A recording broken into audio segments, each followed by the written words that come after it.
Namo Buddhaya, Om Swastiastu, salam kebajikan dan salam sejahtera untuk kita semua, everyone. Jadi pada kesempatan kali ini saya akan menjelaskan terkait dengan materi Bahasa Indonesia semester 1 di Universitas Mataram dengan tema Ejaan Bahasa Indonesia.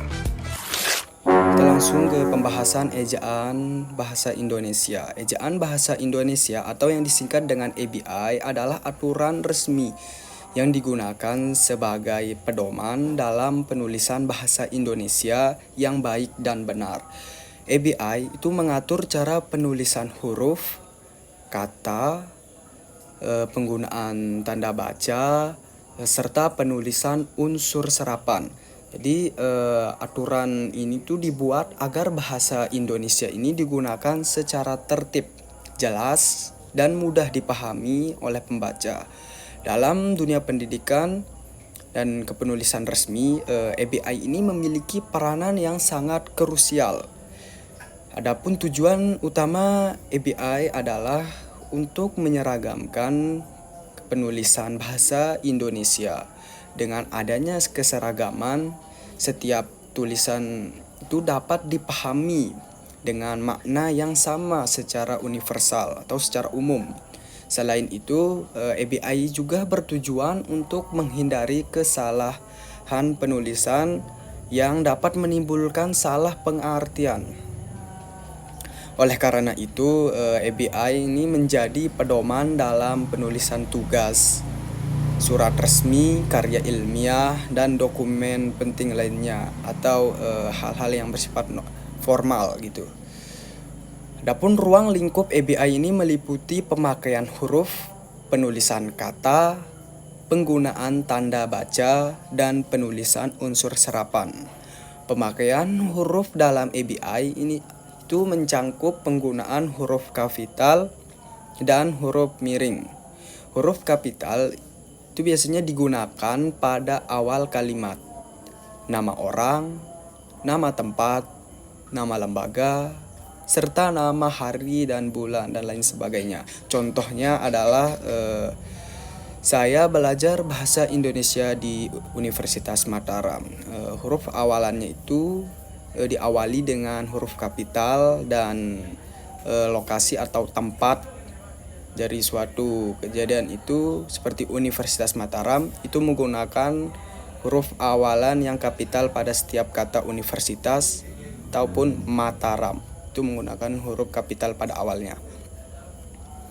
Jadi huruf kapital ini dapat membantu pembaca itu untuk memahami struktur dan maksud kalimat dengan jelas. Sementara itu huruf miring itu digunakan untuk menuliskan judul buku atau kata asing yang belum diserap ke dalam bahasa Indonesia. Contoh penggunaan huruf miring, misalnya kita membuat buku dengan judul Laskar Pelangi. Menulis Laskar Pelangi ini dengan penulisan huruf yang miring. Dan juga dapat digunakan ketika kita menemukan suatu kata yang asing atau yang belum diserap seperti online dan offline. Jadi ketika kita menulisnya itu kita akan menggunakan kepenulisan huruf yang miring. Selanjutnya penulisan kata dalam EBI itu meliputi kata dasar, kata berimbuhan, kata ulang, dan kata depan. Kata dasar itu ditulis tanpa perubahan bentuk seperti makan, baca, dan tulis. Jadinya dari awal mulanya suatu kata itu tidak ada perubahan sama sekali dan itu memang murni itu yang dimaksud dengan kata dasar. Adapun dengan kata berimbuhan itu ditulis serangkai dengan kata dasarnya. Misalnya dibaca dan bermain. Jadinya ada tambahan di tanpa adanya spasi, dibaca, bermain. Itu tidak ada spasi atau pemisah. Adapun kata ulang itu ditulis dengan tanda hubung seperti anak strip anak dan buku strip buku. Jadinya seperti itu. Adapun kata dengan seperti di, ke, dan dari ditulis itu terpisah jika menunjukkan tempat. Misalnya di spasi rumah dan ke spasi ke sekolah. Seperti itu. Kesalahan dalam penulisan bagian ini itu sering terjadi. Jadi ini perlu diperhatikan dengan baik. Penggunaan tanda baca juga sangat penting dalam EBI. Tanda titik ini digunakan untuk akhir pernyataan dan tanda koma itu digunakan untuk memisahkan unsur dalam kalimat. Dan adapun tanda tanya itu digunakan untuk kalimat tanya dan tanda seru itu digunakan untuk perintah atau ungkapan gitu. Tanda baca itu membantu pembaca memahami maksud dari kalimat tersebut dengan benar. Selain itu, EBA juga mengatur unsur serapan, yaitu kata yang berasal dari bahasa asing yang telah disesuaikan dengan kaidah bahasa Indonesia, seperti kata aktivitas, kualitas, dan informasi seperti itu, agar kata tersebut itu mudah digunakan dan dipahami.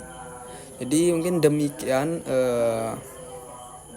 ejaan bahasa Indonesia yang dapat saya sampaikan. Jadi itu adalah merupakan pedoman penting dalam menulis.